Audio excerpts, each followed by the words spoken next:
नमस्कार मित्रों, निखिले स्वर्ण ज्ञान ज्योति चैनल में आपका स्वागत करते हैं। साथियों, सृष्टि का नियम है कि कोई भी सभ्यता अपनी चरम सीमा पर पहुंचकर परिसीमित हो जाती है। आज से 5000 वर्ष पूर्व सर्वत्र आध्यात्मिकता का वातावरण था। सैकड़ों ऋषि मुनि एवं योगी हुए, चारों तरफ ज्ञान का प्रवाह था।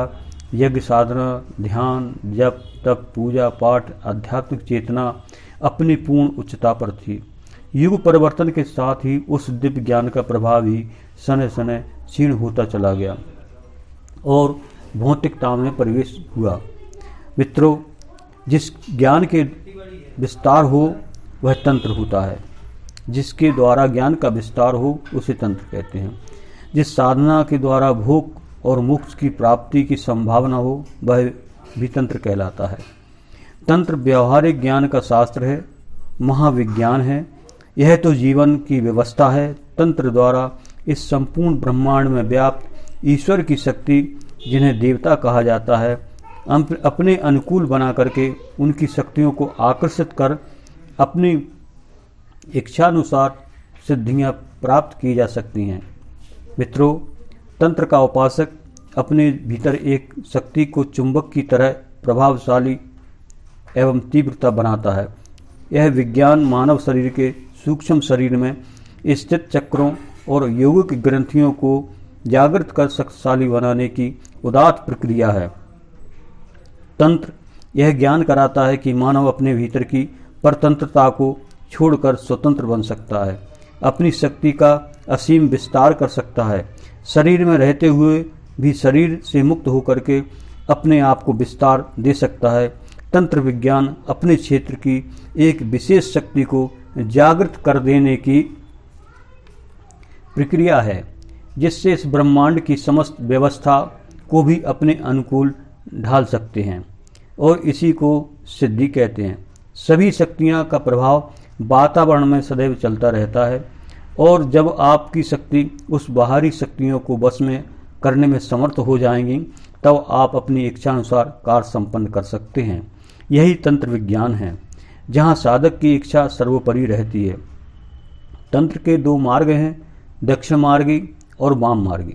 दक्षिण मार्ग में तंत्र द्वारा अपने भीतर की शक्तियों का विकास कर ईश्वरी सत्ता के साथ अपने आप को मिलाना और जीवन को पूर्ण रूप से मुक्त करना होता है, जबकि वाम मार्ग में शक्ति का सांसारिक हर्षपूर्ण उपयोग करना होता है।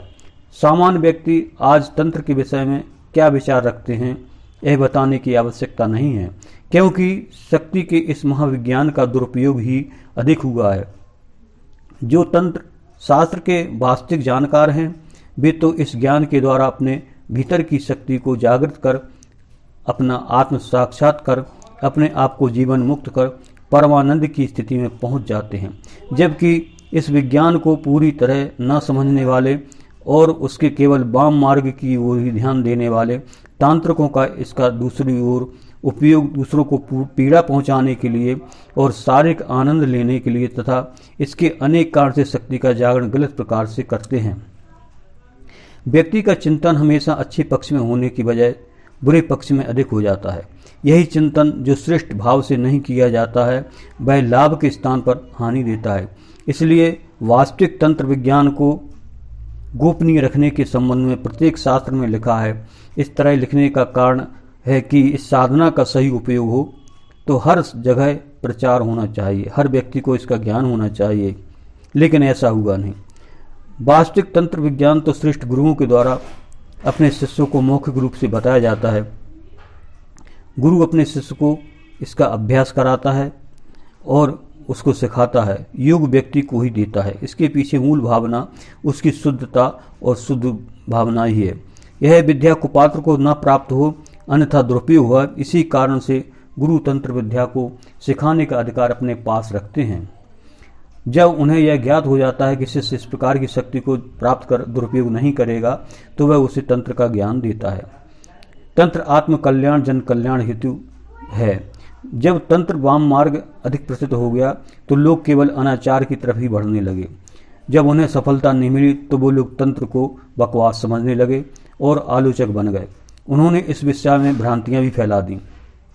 तंत्र तो शक्ति का स्तोत्र है और इस महाविज्ञान द्वारा सिद्धि प्राप्त कर भौतिक बाधाओं से मुक्ति प्राप्त की जा सकती है और अपने अनेक प्रकार की जो भी बाधाएं उनको दूर कर दिया जा सकता है और अपनी आत्मा को ईश्वर की तरफ बढ़ाने में, ईश्वर के मिलाने में, ईश्वर के साक्षात्कार दर्शन करने में, शक्तियों को दर्शन करने में अनेक प्रकार से सहायक होता है।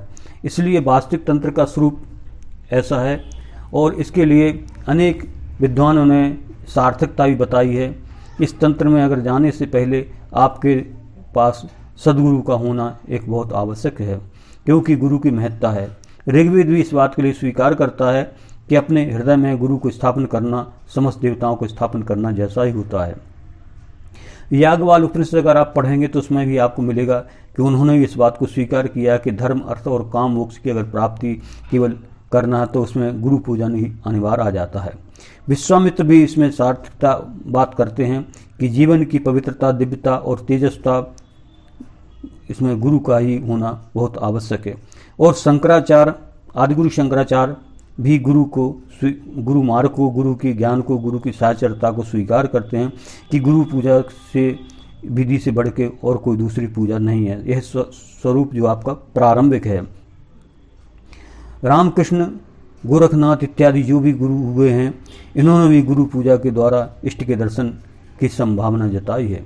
साथियों, अगर आप इस विषय में आगे गुरु पूजन के बारे में जानना चाहते हैं, जो आपको जानकारी नहीं है कि आप कैसे गुरु पूजन करें, कैसा किस तरीके से करें, क्या विधि है, तो आप कमेंट के द्वारा मुझे सूचित करें, कमेंट के द्वारा बताएं आपकी इच्छा क्या है। तो आने वाले वीडियो में गुरु पूजन की वीडियो डालूंगा जो सभी के लिए लाभकारी होगी, आपके सभी मनोरथ पूर्ण होंगे और उससे आपके लिए बहुत अच्छा मार्गदर्शन भी मिलेगा। इन्हीं शब्दों के साथ सभी के लिए मेरी नमस्कार। आपको वीडियो अच्छे लगते हैं तो आप इसको सब्सक्राइब करें, लाइक करें, शेयर भी करें और सभी बहन भाइयों के लिए